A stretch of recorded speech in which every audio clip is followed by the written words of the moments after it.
What do CEOs need to know about sales these days? A lot. Outdated sales strategies and tactics plague most companies today. Listen to what innovative CEOs and experts have to say about how to change all that with Sales Talk for CEOs. Welcome to Sales Talk for CEOs. Today, we're on one of my favorite topics, go-to-market strategy, better known as GTM strategy. And I think there's even a big question sometimes about what is that? Well, it's certainly an alignment between sales, marketing, and customer success. But I like to think of it as much bigger than that. It's truly alignment for your entire company around the customer and what the customer needs. Now, a big part of go-to-market strategy today is generating the demand that's needed so that your salespeople can be on the phone with people who want to buy, right? And there just aren't enough of those conversations going on anymore. I mean, I talk to salespeople all over the country, really all over the world, telling me they don't have enough conversations each day with people who can buy from them. So what are we doing about it, right? Well, in my world, I hear CEOs saying, well, we need better marketing because we've got to drive demand. We need those marketers to help us, right? And we're out there doing all kinds of things like trade shows and doing webinars and sending email and sending things in the mail. So many tactics, right? But what is it that CEOs really need to know about marketing and how it aligns with the whole entire go-to-market strategy so that your company can succeed and thrive? And that is why I am so excited to have someone I just met on LinkedIn on the show with me today. And that is Garrett Mehrguth, and he is with Directive. Welcome to the show, Garrett. Well, thanks for having me, Alice. Great to be here. It's exciting. So thanks for having me. You have done some remarkable things, and I love following you on LinkedIn because you are out there as a CEO should be, right?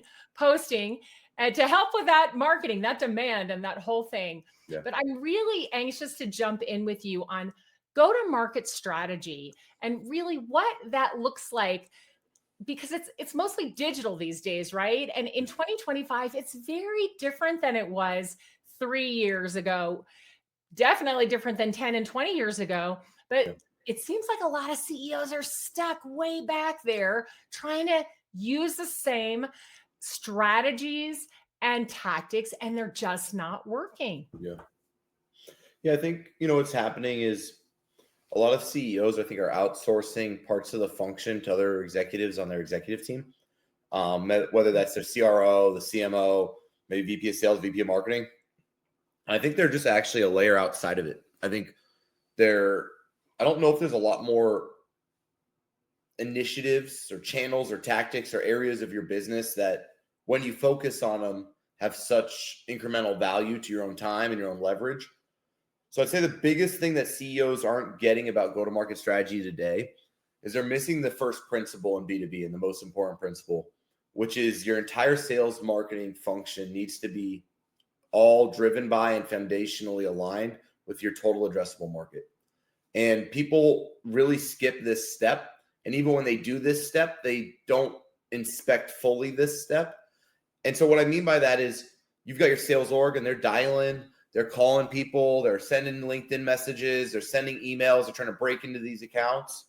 You have events, right? They're maybe doing private dinners on the private side, or they're doing sponsorships on the kind of bigger conferences. And then you've got your marketing team who's maybe running LinkedIn ads or Google ads and doing content. And what you want is everyone operating off of your total addressable market. So what that means is you need to take your current customers, enrich their data in a platform like a Zoom Info or something of that nature, and then run a regression analysis to say, okay, what makes someone statistically significant a good fit for our organization, where they're going to hit our ACV, they're going to fit within our sales targets, they're going to essentially be able to transact with us. And once you have that, you go find every company in the regions you operate globally who fit that same criteria. Maybe they have to be running on Microsoft Azure, have over 10 developers with cybersecurity in their title, and have over 200 employees. Maybe they have to have raised a Series B.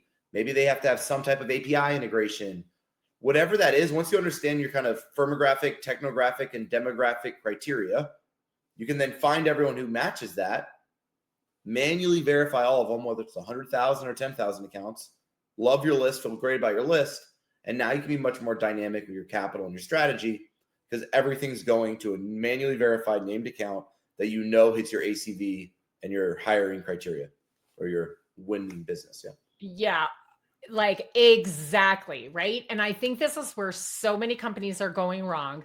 The CEO doesn't actually even know whether they are targeting the right audience. And they're either way too broad or not focused on the right things. And they have lists of companies and the people in those companies that they want to talk to, but they're not really even sure if those companies are the right fit or would really buy from them, right? And I know people are always asking me, well, how do you know that before you know them? Well, you know because you do the research and you put the time in to build an extraordinary list, not just a list. And I think Garrett, the problem is people are going for such tremendous volume because they're using old tactics that don't work anymore, and it requires more and more volume versus slimming down like you're talking about and going for the quality of companies that they really will want to do business with.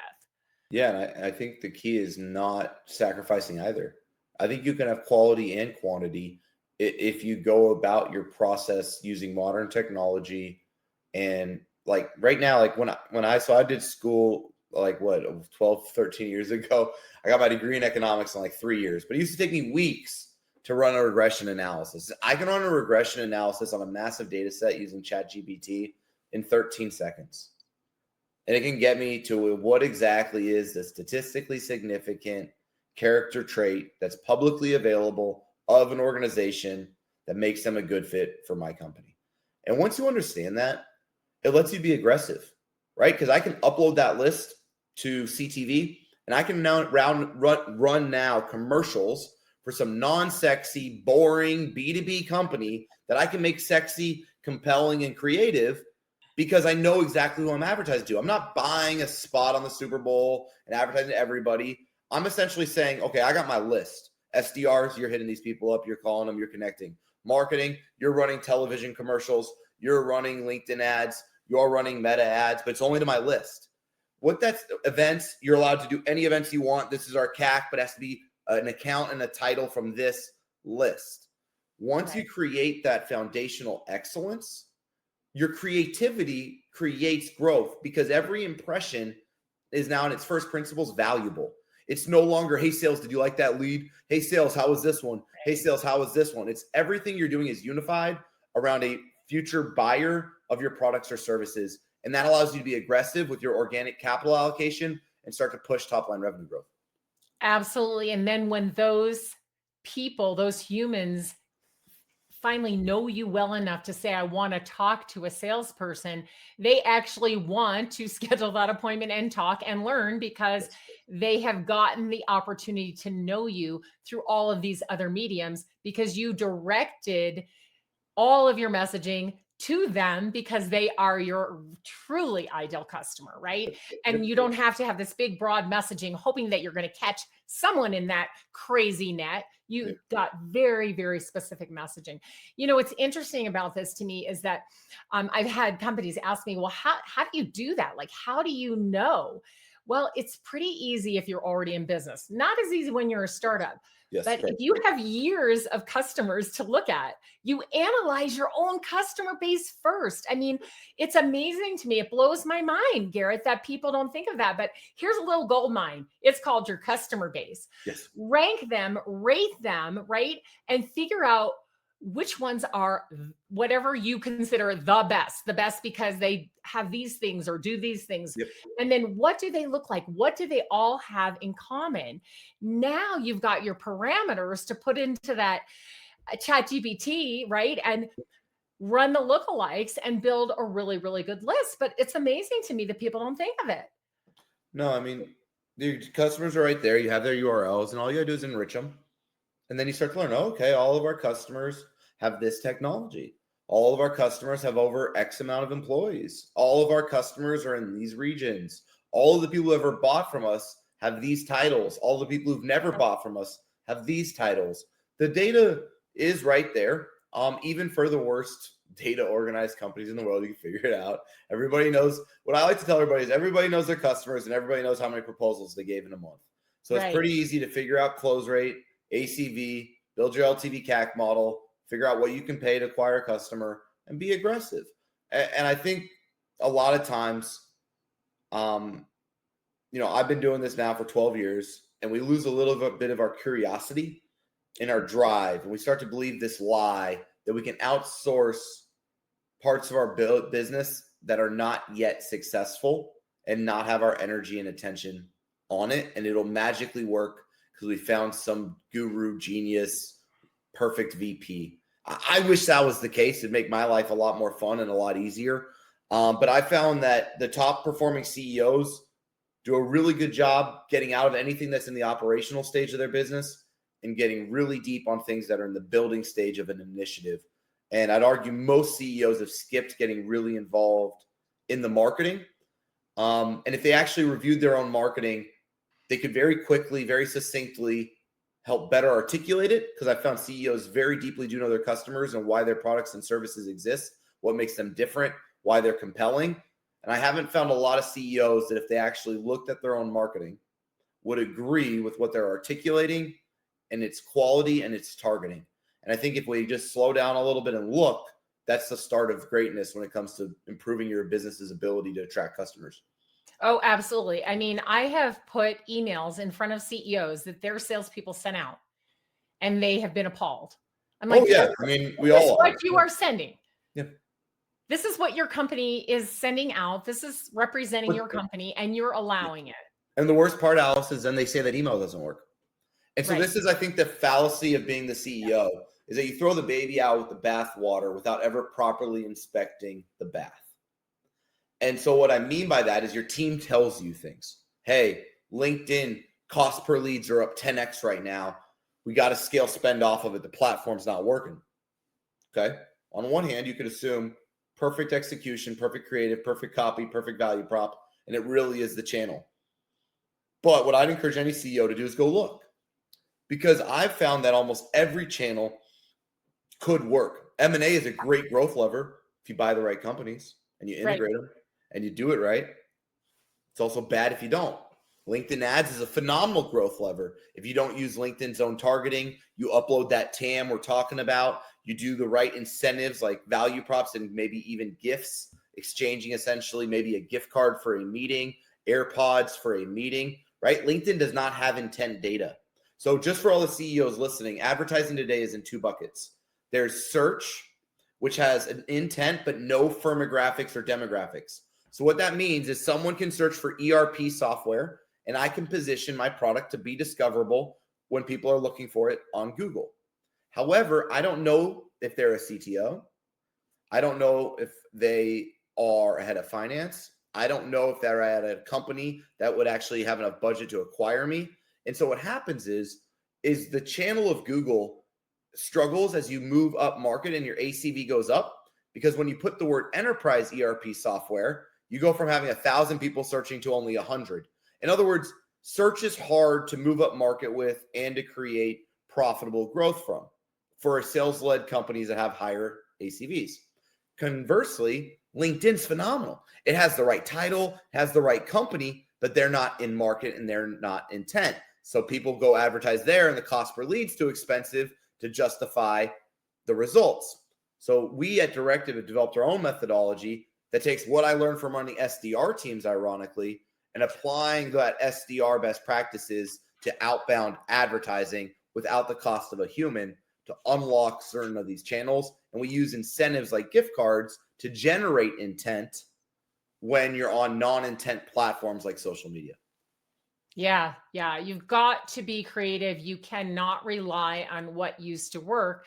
And you've got to know the people that you're selling to and what's going to engage them, right? Yes. So if you don't know those things, your LinkedIn ads, your search, none of it's going to work. But also, like you're saying, it's not specific enough, especially with search, right? Because it's just too broad. And then, like you said, you take out a few words and all of a sudden you're down to almost nothing. So Yes. you've got to be more creative that.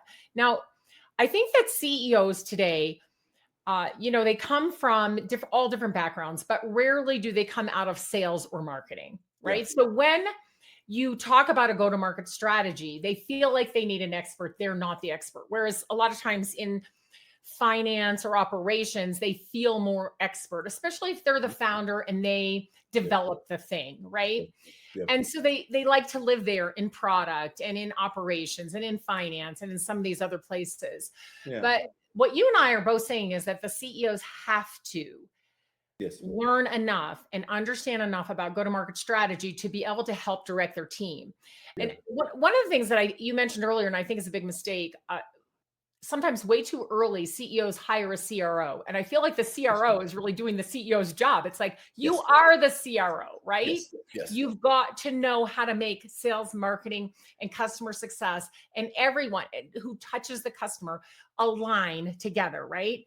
And you've got to get your company keenly focused on the customer.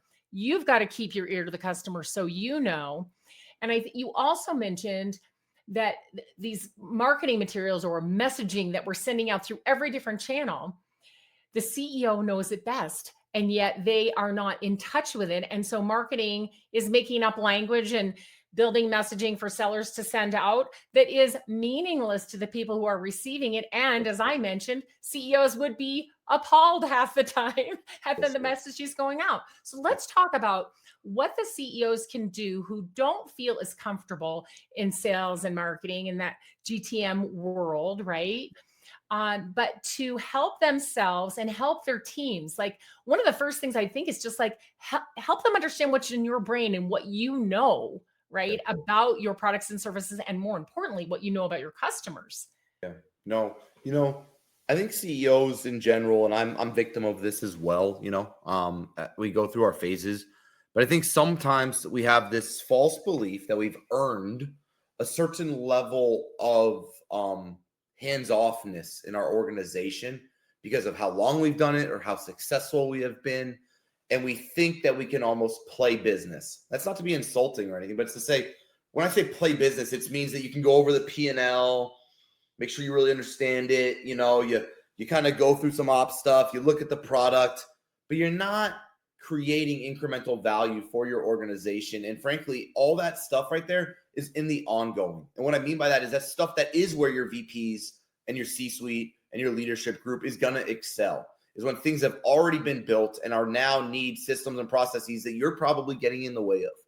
Now, the thing that you never can get out of, that never is actually ongoing, is sales and marketing.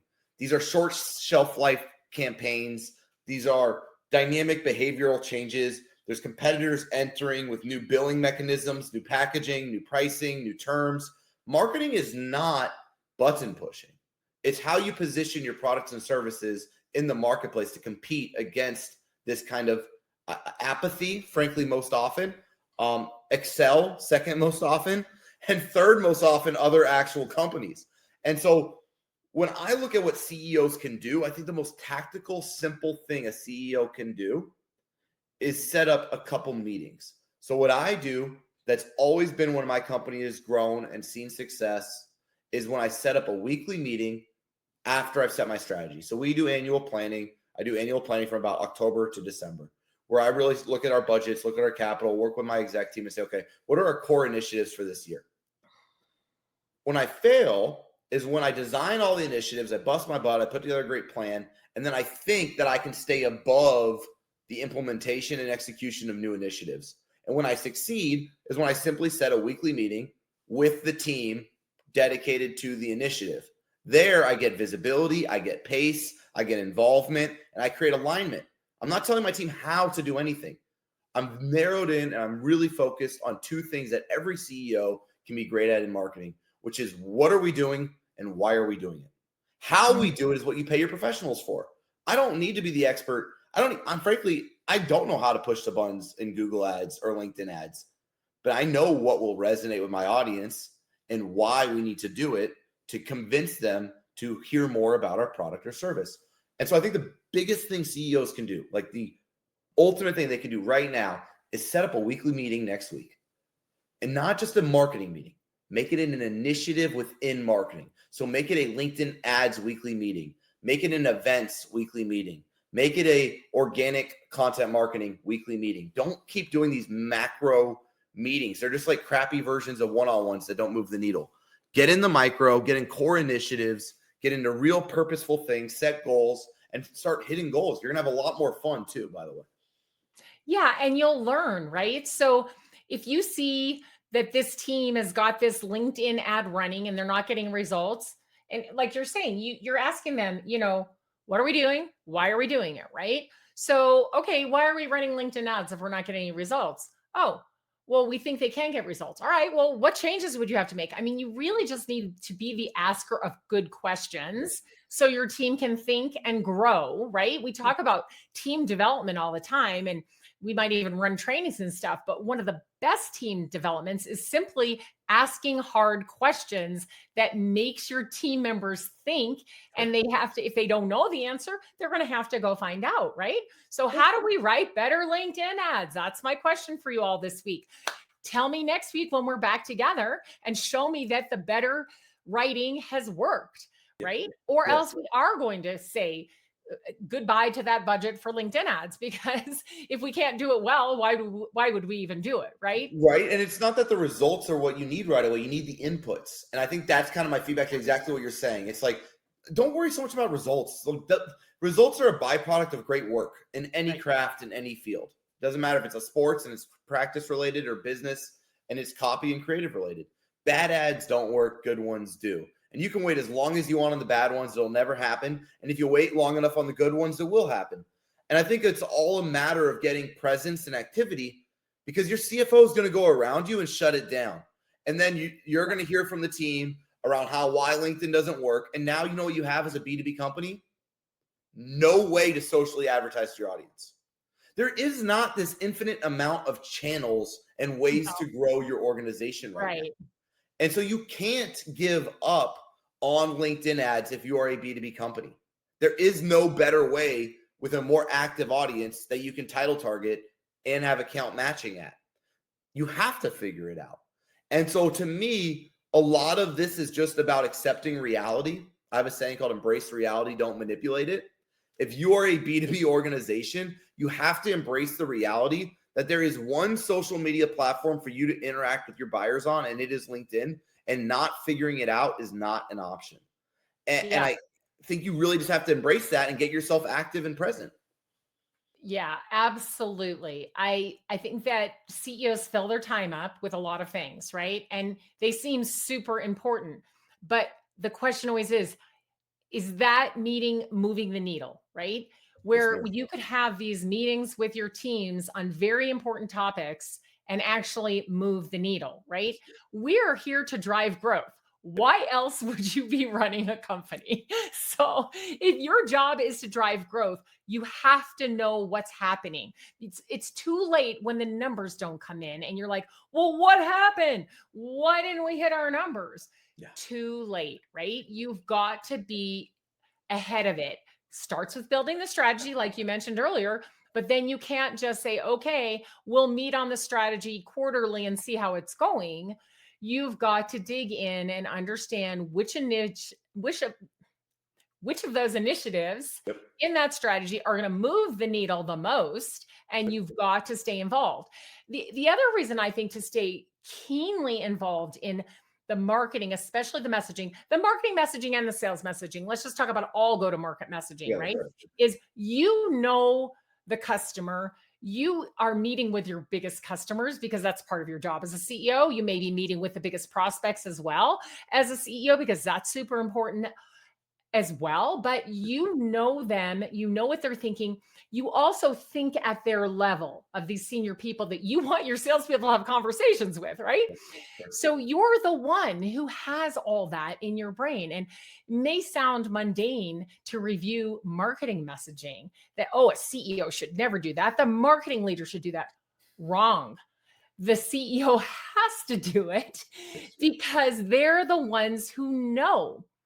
And they know whether that messaging will fly with the customer or whether it won't, whether it's intriguing, compelling, which is what it has to be, or whether it's garbage, right? I mean, we could write a lot of pretty words that aren't going to get our message across to the right people and think that we've done a great job. Look, this is great copy.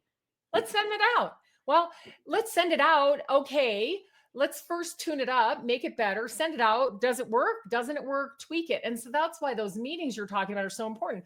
All right, you sent out 1,000 emails today. What were the results? Yes. What can we change to increase the results? Again, you are the asker of hard questions. Yep. You have to get your energy. You have to get your intensity. You have to get your presence. Your marketing and sales team forgot about that new product you launched that made time to deploy 30% faster, and they're not mentioning it right now. They're using 3 logos that if you saw those 3 logos, you'd be like, why are those the 3 logos we're using as social proof? We have these other 3. Okay, well, what percent of the titles are the ones interacting with our ads? Why are we doing that title? That title's never bought from me. I've been doing demos here for 15 years. I think you will start to find that your marketing is not working because it's not good. And it doesn't have to be complicated. You don't have to be an expert in CPMs and value-based bidding and programmatic advertising. You need to be involved. And I think the biggest thing I've realized is I can't win with macro level meetings and one-on-ones. When I win is when I design a really good strategy, I hire a great team to implement the strategy, and I actively involve myself in weekly 30-minute meetings around those initiatives so that I have visibility for a short amount of time every week around what we're doing, why we did it, the impact it had, and what's next. And if I stay really disciplined on those things, I'm able to outperform my competitors if I just essentially stay focused and work hard and don't give up. Yeah. Oh my gosh. I mean, I feel like that just summed it up beautifully, right? This is just really what it is. And as a CEO, if you're not willing to do that, no one else is ever going to do it for you, right? You can't hire that done because you need to be meeting with the smart people that you hired, to help them advance all of this and to advance themselves, right? Again, it's asking those hard questions is what advances all of us, right? So let's get into the tactics a little bit now, because I'm sure everybody's going, okay, great. So what should we do, right? You're a great marketer, Garrett. Tell us what to do. Yeah. Well, first of all, follow him on LinkedIn. And when you ask to connect, make sure you mention that you met him on my show. But he is doing exactly what you as a CEO should be doing for his company. As CEO, he is out there sharing great content, not just telling people what to do. He's literally telling you how to do it, right? So let's go through some of the basic things. I'll kind of guide you through some of the things that, most of our clients are doing. And I want to start with one that almost every single one of my clients does and really could do a better job at. Let's just face it. Trade shows and events. Okay. All right. Let's start there. So what are some of the best tactics that are working today if you're going to attend someone else's event, call it a trade show, conference, whatever it is, or you're going to hold your own event, which I think is really the key these days. But I think that's better. Tell us about, start with a little bit on trade shows. If you're going to do them, what are some key things? And let's move to having our own events, which I think is a phenomenal way to go. So on the trade shows, I think there's a sponsorship I love that I think is exceptionally cheap. People totally devalue and is my favorite brand style sponsorship for events and trade shows. And that's the lanyard. It's in every photo that anyone posts. It has more impressions than anyone else. It's an automatic conversation starter for everyone working the floor. Right? Where do you work? Actually, at the company around your neck. And now you have credence and credibility. Also, it almost looks like it's your conference because every person is wearing your swag at the entire event. It's also the cheapest sponsorship. I'm ruining this for myself right now, but it is the cheapest sponsorship as well. So my favorite way of doing it, I'd say booths are out and activations are tough around events. You have a lot of competition, especially in B2B.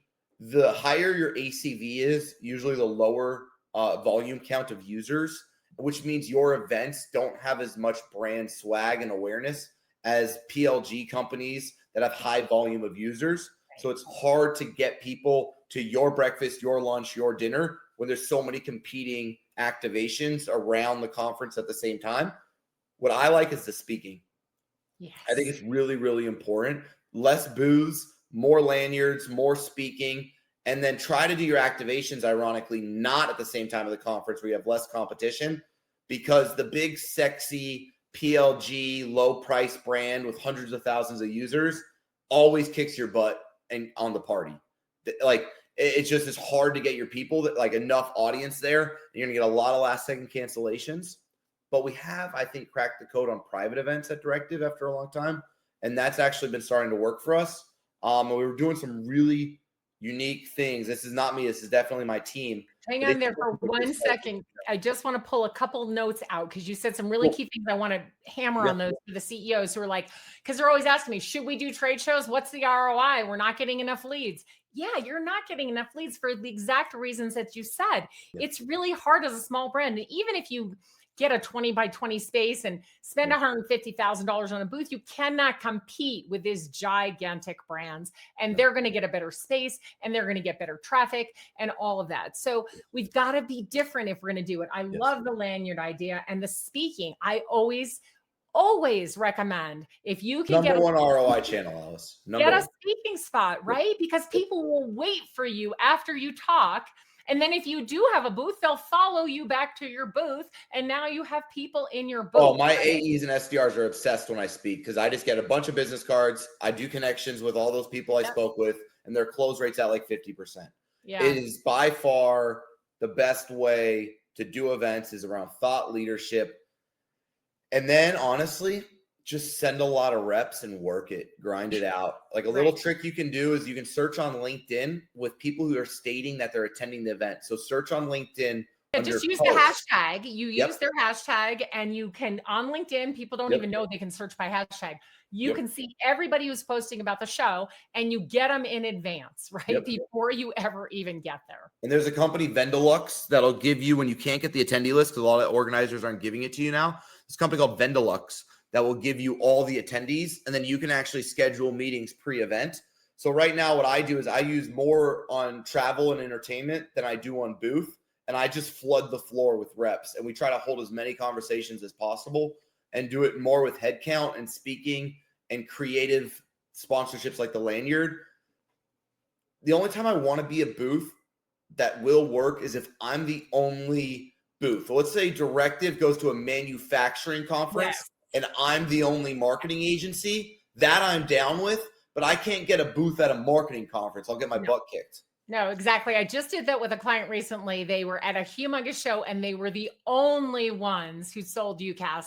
And they had a really good looking booth and a nice space, and it worked, and it was fantastic. All right. So if you're going to do shows, you got to be creative. You got to do it differently. Don't just get a booth, put some people there and hope that someone comes by. Right now, let's talk about, it sounds like you and I are both on the same wavelength on these private events. My clients that are doing private events are hitting a home run. Tell us about how to do that. Okay, we've done two things that changed the game for us on private events that were really creative. I did not come up with, my team came up with and totally crushed and changed it. So a couple first principles is that the perceived value of the private event has to be a minimum of $300, in my opinion. If it's anything less than that, you have a lot of no-shows, a lot of cancellations, and it's kind of tough. So some of the events we're doing, 2 weeks from now, we've got a suite at the Knicks games at Madison Square Garden. That's a $13,000 suite for about 20 people. We aim for about 25% customers, 75% prospects. We'll do the Lakers game at Staples Center or Crypto. But what we're actually seeing work the best is Michelin star dinners, where we can actually get the cost at about $8,000. And our audience of marketers is more artsy than it is sportsy. And so depending on your ICP and who you're kind of trying to market to and get there, but here's what they're doing that's the best. They're requiring anyone who wants to go to our Michelin star dinner at a famous top 10 restaurant, like not in that state, but like globally, they have to do an intro call before the meeting. So they have to do an intro call with our sales org before the event, and they get a +1. What that allowed them to do is they're no longer canceling on us because of their partner or their spouse is mad that they're leaving or someone's got to watch the kid.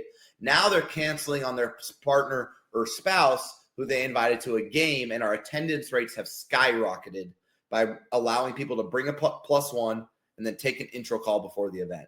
And that's been a game changer for us. Yeah, absolutely. I love those two ideas because without them, like you said, it becomes, oh, you're going to a fancy dinner and I'm staying home with the kids, or you're doing this, I'm doing that, whatever, this sport, another sporting event, another this. And we do want these higher level people to come, right? Yes. We want the decision makers, the C Yes. level, the VP level, the director level. So we do have to give them something that makes sense. And the other piece I love about these private events is the networking. So now you're coming to this event that I'm holding for you and others like you that you will want to meet because they are crushing it in their field just like you are. And that's why you were invited. We're not just inviting anyone. We're inviting very high level people from companies that are doing well, that we want to surround ourselves with and do business with. And likewise. And so that networking aspect, when you help people understand, it's amazing, right? Look at who you're going to meet, Plus, we're going to have a good time. We're not there to talk about business necessarily. We're there to talk about just build relationships. And you can build it around your VIP clients. Yeah. So that's kind of the key there, Alice. So like what we'll do is like this Knicks game, we have Greenhouse as a customer. Greenhouse is a phenomenal ATS software, well known in the space. Well, Greenhouse then is a part of our is a VIP guest for us. So when we're inviting someone else to join, it's like, hey, our customer Wiz or Gong or Dropbox or AWS or Greenhouse will be at the event. I think it would be a great time for you to meet some of your peers at organizations that I know you admire, as well as have a chance to relax, grab a drink. We're not going to be talking on any sales. Any sales we talk about, we're going to do an intro call before. This is a great time. Network, enjoy yourself, bring your spouse, show them how amazing you've been in your career and everything you've accomplished. Take them out on a special night on us. And we just love to be a part of your life and a part of your community. And that approach has got us to actually get C-level and V-level and SVP level execs from name brands to come out, and really been a fun experience also for us, frankly, in attendance, to just enjoy other people's company and have a fun time at an event. Yeah. Can't beat it. And honestly, it's less expensive than the trade show. By the time you pay for the space, pay for the booth, pay for the sponsorship, send everybody there, feed them the whole time, it's less expensive. So, and you get so much more bang for your buck. And it's just phenomenal. All right. In the time we have left, let's pick just a couple others that are really working right now. So I do want to talk about LinkedIn a little bit because I talk about it a lot with CEOs, and you've already mentioned how great the ads can be if you do them well. Yeah. But I want you to talk about from a CEO's perspective, because you are doing this. Yeah. And I mentioned it. You are on there on a regular basis, sharing great content with people. So how does that help? Why should a CEO do that? And what's the payback for that? Well, first, Alice, I'm going to be honest, and most shouldn't, because you can't half-ass it. I'm sorry. There's no ghostwriter. I've done it wrong. This is the real honest truth. So I've done more content to fewer people than any CEO in my category. And I tell you right now, I did it wrong for a long time because I did content because I thought I had to do content, and you're supposed to do content, and you just got to do content. And so I would type something up that was mediocre and surface level at best. I'd publish it. I'd get no haptic feedback loop. In other words, I'd have no positive impressions. It wouldn't be worth my time. And once again, cruddy inputs in, crappy output out. And the truth is, I started taking it serious in July. So in July of last year, so I've done over 2 million impressions for my companies from my content since July. I never even got close to that in my career. And what happened, and this is the truth, and I'll remember this story because there was a gentleman that I admired when I was getting started. His name was Larry Kim, and he ran a company called WordStream. And Larry was prolific at creating content. I remember I walked up to him at a conference, and I just said, "Hey, I'm Garrett. I really love your content. How do you do it? I want to create content. What's your secret? Like, do you have like a software you use, a tool, or a team?" And he looked me dead in the eye and he said, "I just sit down and write every day." And that I knew for 5 years before I actually did it. But I'll never forget it, because that's my honest advice. Is the reason I've done well on LinkedIn is not because I'm some special writer, not because I have some tactic or secret. It's because I sit down for over an hour every night after I've already worked 10 hours and I'm exhausted. I've got 3 kids under 5. I'm running 3 to 4 different companies right now. I've got over 150 employees. I'm not like just playing business over here. And I get back and I still write. And it's hard. Some weeks I don't want to do it. Other days I feel inspired, but I just write. And I write till I think it's good enough that I would want to read it myself. Did I learn anything from writing this? Would someone really gain knowledge? Do I actually put my heart and soul into it? Am I creating depth and insight? Am I developing a literary style just by kind of consistently doing it? Am I having fun? Is it artistic for me? There's just no way to fake it. There's no ghostwriter. There's no way to just put something up on LinkedIn. It will not work. But if you sit down, you write a good hook, you got to write a good hook. So you got to write a good hook. Like if I'll give you a LinkedIn post that does well. I wrote a hook like I spent $38,747.63 on Sales Loft and never sent a single email. Here's what I learned. Something like that will do well on the platform. Okay. And then you go into the details. You have to have a hook. You got to play the game a bit. I'm sorry. It's just the nature of it. You got to write a good hook. But then go really think, what did you learn from it? Right? Did you change your procurement process? Is there a business case template you made that someone could hit comment to get? Like, is there something you give away? But go into the details, share a real story, be insightful, go deep, and you will build a following. But you got to be consistent. It's only 3 posts a week. You got to write for 3 hours a week, and you will be the most successful CEO online in your space with 3 hours a week and some effort. It just doesn't take that long, but you're absolutely right. You just have to do it. There is no shortcut. I'll say there's the only thing that I do sometimes is I will try to get a better grabber sometimes using ChatGPT or something. I do the same thing. I'll write a hook, and if I don't love it, I'll put it in ChatGPT and say, my audience is CMOs of B2B software companies that have over 200 employees. I'm trying to write a LinkedIn post. Can you give me 5 different hooks off of this one? Yeah. And I'll use it for hooks for sure. Before there was ChatGPT, there used to be this tool I used that was just like a headline grader, and it would make suggestions and stuff. I forgot what it was. CoSchedule.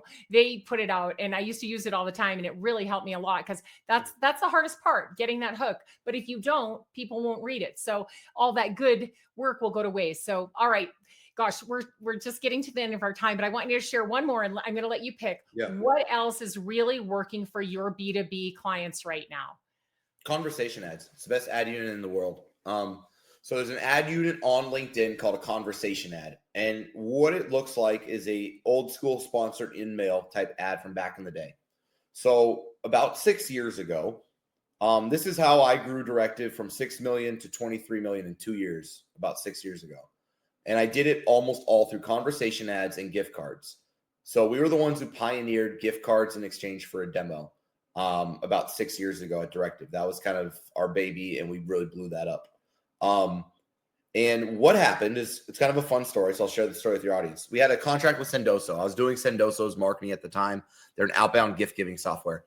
I was doing their marketing. Company. Great company. Look it up, everybody. Sendoso, Chris, the CEO, who's been on the show. You can find that episode and listen. Really good company. And I was doing all their marketing, and I was using their product. Well, the renewal was coming up in a week. My marketing team forgot about it, and they don't roll over the credits. So we had $16,000 in the platform that we needed to spend in 1 week. My head of marketing, she was awesome. She's still awesome. Said we should do gift cards, and we should use these with this new ad unit called conversation ads.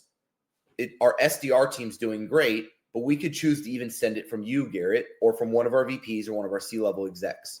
So what conversation ads is you write a message, let's say 300 characters on LinkedIn, and you select the sender. It could be anyone in the company.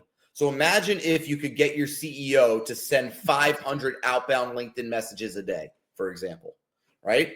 So they get me, I write the hook, we write the ad, and we offer a $105 gift card in exchange for a 30-minute intro call. Well, 6 years ago, running that campaign, which we're still running today, and we always are testing, but still kind of similar campaign, in 18 months, we built that 10,000 accounts we wanted, that list we talked about earlier, Alice. We held sales calls with 6,800 accounts in 18 months. Wow. Through conversation ads. And because of that ad unit and that strategy, I built the largest software marketing agency in the world and the largest B2B performance shop, literally just from running gift cards and conversation ads. And we were averaging about 15 to 18 million a year in bookings before this recession, essentially, just from conversation ads. Unbelievable. All right, everybody, you've got to look into those. Of course, if you need help, call Garrett. He'll get you in touch with someone on his team to make sure it happens. Garrett, thank you for your enthusiasm, for sharing these tactics, for sharing your own stories that I know our CEOs are going to love.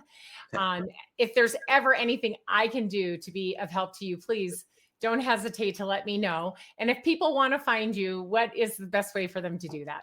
Yeah, check me out on LinkedIn. As I said, I'm trying to be active. It's not like something I actually deeply am like inclined to do and love. I'm not really an influencer type, but I love sharing and helping people. So I do really put a lot of time into the content. If you want to learn kind of about, I really just talk about like marketing, leadership, and agencies. That's about it. I just talk about the stuff I know. And then I run 2 organizations. One's called Directive. We do performance marketing for B2B. And the other one is called Abe. And we do LinkedIn ads for B2B. So one agency just does LinkedIn. The other agency kind of does everything for any channel really in B2B. And they're both great organizations. And we'd love to chat. So yeah, reach out. Well, thanks again for being on the show. I really appreciate it. And I love the way you shared so openly. Thank you. Of course.